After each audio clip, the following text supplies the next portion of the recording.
Welcome. My name is Penelope Chatterton. Welcome to Awaken the Dream. My friends, I'm always so happy to be here with you, and I have a friend that's come back into my life, and I think she said she was on the Cape 9 years, so I've got to figure that it might have been then that I met Yolanda Zigarmi Martin. And I love to tease her about her name and her beautiful, sweet voice, and I welcome her back. She is a spiritual resourcer, and she has a wonderful new endeavors, and I'm speaking to all our spiritual friends on the Cape and off Cape that may want to connect with my friend Yolanda. But welcome to Awaken the Dream. This is the perfect format for you. It is. And being with you is more perfect. Oh, bless your heart. Now, spiritual resourcer, when you emailed me, you said, yes, it's spelled correctly. It's in the book. So I kind of chuckled thinking, yes, only she would do that. But I don't know where to begin with asking the right questions. I want you to help my friends watching the show. Why spiritual resourcer? What is your mission? What brought you to this point? I know you've been a spiritual student forever. Yeah, since birth. Since before birth. Since before birth. You are eternal. So you're just riding the wave. Yes. So I'll stop talking. Tell me, how did you get into this? Well, it's been forever. Actually, I like starting where I am rather than where I've been. I got it. So right, be in the moment. I'm in the moment, and the moment is that I have a website that's called spiritualresources.info, and it's about people being able to connect to one place for information. It's an information site. Sounds like the Yellow Pages. It is sort of the White Pages. Spiritual White Pages. Spiritual White Pages. And there's a section on the website for Cape Cod, Spiritual Cape Cod. Okay. Where hopefully I'm hoping it will grow. People will want to be just listed there. It's free, of course. You just send information and we check you out to be sure that you're coming from a place of integrity and you're not playing with us on the website. And then you're listed, and then if someone's new to the Cape, or if someone suddenly decides I need to have some spiritual direction, they could go to the website and find people. And you'll have categories then of people who might need some healing in this area, maybe more specifics. It will be, hopefully the next show we're going to actually talk about some people and what they do, what's new in terms of spiritual help, technologies entering into this program. It's vast. I love your writing. I looked into the library, and I love. Thank you. You've gone to places I know nothing about, and I love that jolly because, good. in a way, it was like the aligning and the working with people on the bodily level, and of course with a connection to the spiritual. So it's going to open people's eyes as to what's up. Yeah. Because as you have mentioned to me when we first met, how we have moved into this very fast-moving place, and maybe you can explain that to my friends. Well, I'd rather the friends find out for themselves, because I can only give them my viewpoint. Okay. But we're all, we all have a viewpoint. That's our right as spiritual beings, to find a viewpoint that supports our reason for being. Yeah. And we can offer them, but today I'd really like to talk about asking the right question. Got it. And the title is kind of interesting, because I don't mean the right question as opposed to the wrong question. I actually mean asking a question from the right side of the brain. Okay. The left side of the brain is binary. It gives you a pole. You're either sick or you're well, and somewhere you move in that. Okay. Those are your choices, two choices. Okay. The right side of your brain is a parallel processor. It gives you choices going up and going sideways, infinite choices. So it's sort of our connection. It's our way of reaching into infinite possibilities when we engage that part of our brain. Okay. So engaging that part of our brain is not especially difficult, except that we're so used to using the left brain. All right. And so if you have a headache, for example, you wake up, oh, I have a headache. Why do I have a headache? Well, that's a left brain question. That's not going to take you anywhere. Where's that going to go? Nowhere. How's that going to serve you? Not. It's not. I love that. Not a good question. So the right question would be the awareness. You notice something. I notice I have a headache. Then you might ask, well, how else can I look at this? Is it really a headache? If I'm used to having a headache, I'm going to go to all the places that support me having a headache. Yeah. From your past, maybe you've had a series of headaches. Right. So I always get a headache when I drink coffee at night. My husband gives me a headache. Red wine. That's not true. Let me just take that back. My husband's wonderful. He doesn't give me a headache. He makes my heart grow. Oh, sweet. But anything that you associate that with, something you ate, someone you were with, sometimes people in the spiritual community are very energetically sensitive, and they get used to being with someone, and that creates a response in them.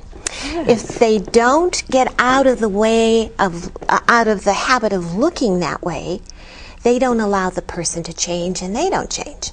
Okay. So not asking the right question keeps you from change.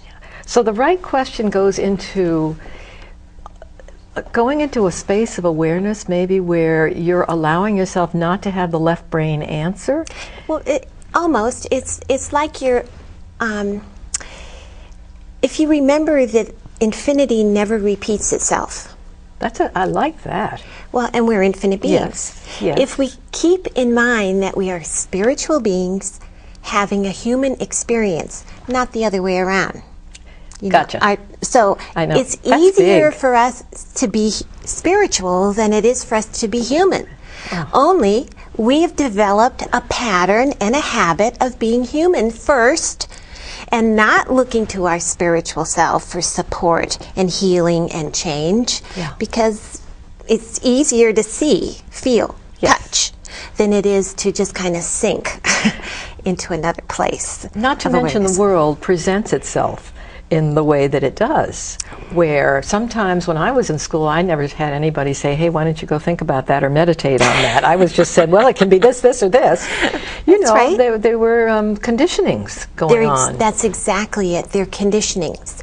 And you can stay with that conditioning if it serves you, and most of us do, until something doesn't serve us, and that's when we have our little journey into pain and suffering.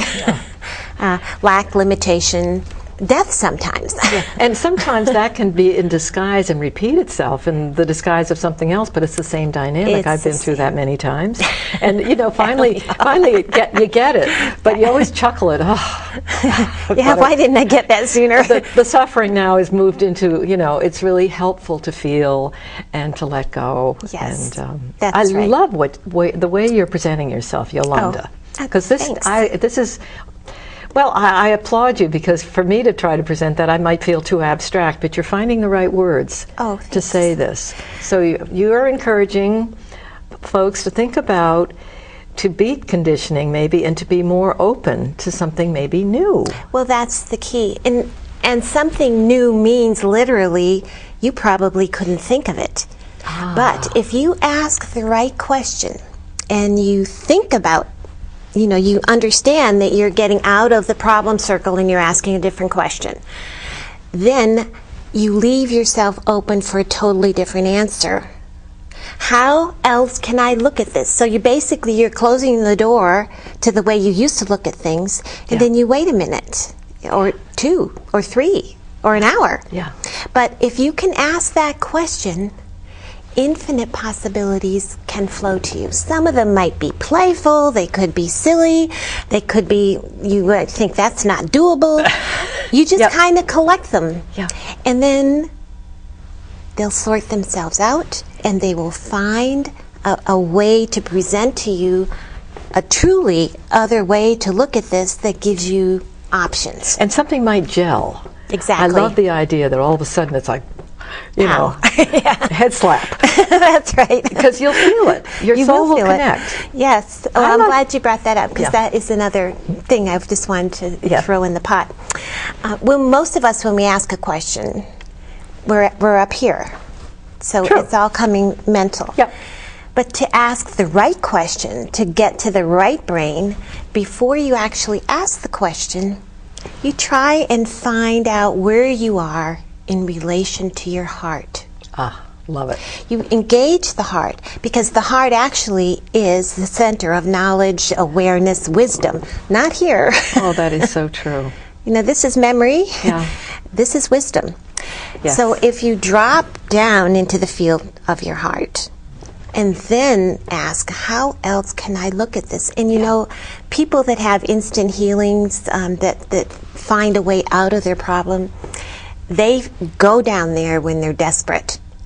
Well, how true that nothing is. else is working, so Yeah. when they say, oh, please help me, they're down here, they're in their heart. So you can go to your heart before you have to say, you know, I'm drowning. You know, somebody rescue me. That is so true in the human condition, how we things have to get worse. We've heard that awful phrase, before they get better. You're suggesting maybe they don't have to get worse if you can sort of short circuit maybe that journey and dare to early on Yes. get connected to the heart and the feelings. The feelings. And also, you don't have to short circuit anything. You can just create. But I want to. create another rule. Because good. for you to short circuit that, you have to go there. Once you're there, you're in that habit again. I mean, you're there, so you kind of, you neutralize what you started to do. Okay, so no short circuiting. No short circuiting, just create a new rule for yourself. An awareness. A new awareness, but Okay. make it a rule for yourself, as just I'm aware of, instead of saying Same old, same old. suffering brings if I suffer, I will awake spiritually. A lot of people believe that. Yeah. So of Or course, God will hear me. yeah, God will hear me if I suffer. Yeah. Well, I mean, if you even just went into your heart and thought for a minute, what kind of God? Likes this. Yeah, I mean, I'm out of this one. I don't know about you, but He's only going to be my pal if I'm hurting. yeah. Yeah. So that's not going to work. Yeah. So, you know, if you have that in the back of your mind, don't try and get it out of the back of your mind. Yeah. Create a new rule. The God of my understanding is love. The Yeah. God of my understanding only wants for me peace, abundance, joy, because that's what God is. Yeah. Everything I have is yours. Yes, because Yeah. I am you. Yes. And you are me. Yes, that mirror.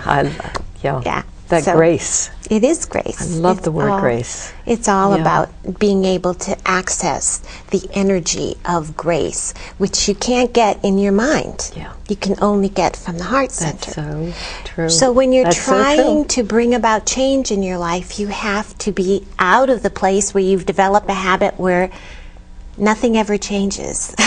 So Yeah. it's not going to change. Yeah. Yeah. Because actually, again, we are our own creators. Yes. We create our life. Yes. We create our life by focusing its intent. It's focused intent that brings anything into our life, including how our body looks, or how we age, or how we youth, or what our life is about. It's our intent. Yeah. The catch 20 something, 1 or 2, I don't know what there's a little catch 21, 22. Anyway, there's a catch. And the catch is that most of us don't know what we believe.